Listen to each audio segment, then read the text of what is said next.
పేరు ఆనంద్. ఏం చేస్తుంటారు? Iron iron work. ఎలా ఉందన్న ఈ వర్క్ విషయంలో ఈరోజు? విషయంలో అయితే బాగానే ఉంది. పరిపాలన కొంచెం చిన్న చిన్న లోపాలు ఉన్నాయి. ఇసుక మాఫీ కానీ చిన్న చిన్న ఉన్నాయి. దాంట్లో 3 బ్యాటరీ ఉన్నాయి, మిగతా కొంచెం తప్పులు ఉన్నాయి. 45 సంవత్సరాలు వేస్ట్ అయ్యాయి పథకాలు. అమ్మఒడి అవి అయితే బాగున్నాయి. ఆడ లేడీస్ కంటే అవి ఒకటి ఇసుక ఒకటి ఆఫీస్ దానివల్ల. అంటే ఇసుక దొరకపోవడం వల్ల ఎన్ని రంగాలు నాశనం అయినాయి అంటారు ఈరోజు? 3-4 రంగాలు అయింది.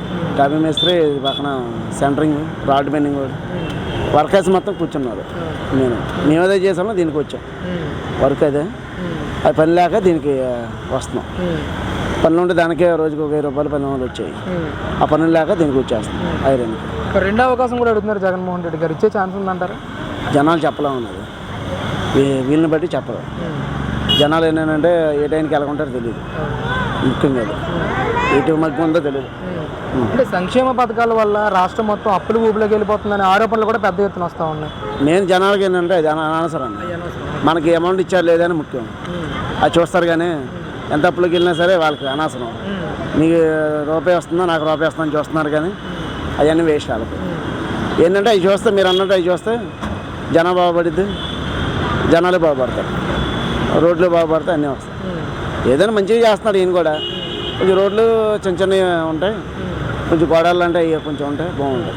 అంటే గతంలో చంద్రబాబు నాయుడు పరిపాలన ఏ విధంగా అనిపించింది? ఈయన పరిపాలన పెద్ద అయినా చిన్న అయినా కదా, దాన్ని బట్టి కొంచెం పర్ల. అంటే వ్యక్తిగతంగా మీకు ఎవరి పరిపాలన నచ్చింది? పరిపాలన అయితే ఈయనది బాగుంది. అభివృద్ధి అయితే ఇది బాగుంటుంది చంద్రబాబు. ఎంతైనా పెద్ద అయినా చెయ్యి వేరు, చిన్న అయినా చెయ్యి వేరు. అభివృద్ధి అయినదే బాగుండేది. ఆయన సంక్షేమ పథకాలు ఈయనవి కావంటే కొంచెం కుదరవాల, దానివల్ల నిదానంగా వస్తుంది. లేకపోతే ఈయన బాగుంది. అది రోడ్ల విషయం కొంచెం 3 విషయాలు, దానివల్ల ఇబ్బంది బాగుంది. అంటే వచ్చే ఎలక్షన్లో సంక్షేమాన్ని కొట్టేస్తారా, అభివృద్ధి కొట్టేస్తారా? మ్యాక్సిమం అభివృద్ధి చూస్తున్నారు అన్నమాట. సంక్షేమం అంటే కొంతమంది అటు ఉన్నారు, కొంతమంది ఇటు ఉన్నారు. అమ్మ ఒడి కావాలన్నారు చాలామంది ఉన్నారు. అభివృద్ధి అనేది బయటికి వెళ్ళిన వాళ్ళు చాలామంది బండి మీద తిరిగిన వాళ్ళు నడునొప్పులు వచ్చి కొంచెం రోడ్లు బాగాలి. అది కొంచెం చేస్తే మనోడు వచ్చేవాడు. మరి అభివృద్ధి అనేది బాగుండాలి. సంక్షేమం అయితే బాగుంది. దాంట్లో అన్నీ కాదు కానీ 3 పథకాలు బాగున్నాయి, 3-4 పథకాలు బాగున్నాయి. మిగతా అనేది కాపు నేస్తాం, ఈ లేడీస్కి 18,000 అనేది అవి కొంచెం దండగా. మరి మాకు ఐరన్ చేసుకుంటే మాకు వచ్చినాయి 10,000 రూపాయలు చేరువృత్తి ప్రకారం. అలాంటి కొంచెం పర్ల. అలాగే కొన్ని అవి కూడా ఇప్పుడు ఆయన కూర్చుంటే కానీ మనకి ఇవ్వడు కదా. మేము మా పని ఆయన కాకపోయినా వేరే ఆయన వచ్చినా సరే మా పని మాదే. చంద్రబాబు వచ్చినా మా పని మాదే. ఎవరి కష్టం వాళ్ళు తప్పదు. అది మెయిన్. మీరు చంద్రబాబు నాయుడు గారు కూడా గెలిస్తే నేను తల్లికి వందనం కింద ఎంతమంది పిల్లలు ఉంటే అంతమందికి కూడా 15,000 రూపాయలు ఇస్తానని చెప్పేసి ఒక మాట ఇస్తూ ఉన్నారు. మరి మీ అభిప్రాయం? ఆయనది ఇప్పుడు మనోడు చూసి ఇప్పుడు అదేదో ఫస్ట్లో ఆయన పెట్టుంటే బాగుండు. ఇప్పుడు అమ్మఒడి ఈయన పెట్టాడు, ఈయన చూసి నక్కతోక ఏదో అన్నట్టు అలా పెట్టుకున్నాడు ఆయన. అంతేగాని అదేదో ఆయన ముందు పెట్టుకుంటే ఆయన వచ్చాడు కదా. ఆ ఆలోచన పెద్ద అయినా సరే ఆయనకు రాలేదు, చిన్న అయినా సరే ఈయనకు వచ్చింది. వారంటీ నెంబర్ 1 అమ్మఒడి ఒకటి. ఎందుకంటే చూస్తూ ఉన్నాం తెల్లారి నుంచి ప్రతి 5 కాదు కానీ 6, 7, 8 5 ఇచ్చిన వాళ్ళని తక్కువ మంది బాగానే వస్తున్నారు. వాలంటీర్ అయితే బాగానే చేస్తున్నారు. మన పథకాలు అయినా ఏమైనా బాగానే చేస్తున్నారు, బాగానే చూస్తున్నారు. ఏంటన్నా మరి ఎలక్షన్ కూడా చాలా దగ్గరలోనే ఉంది. ఈసారి ఎవరికి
దీంట్లో చూశాడు, ప్రజారాజ్యంలో వెళ్ళాడు, ఫస్ట్ ఎమ్మెల్యే గెలిచాడు, తర్వాత దీంట్లోనే తిన్నాడు, తిరిగాడు.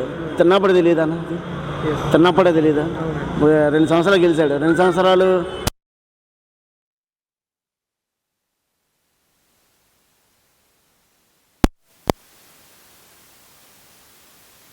నేను చంద్రబాబు చూసుకున్నాను, నేను చంద్రబాబు చేశాను అని చెప్పి అప్పుడు రాజు అన్నాడు.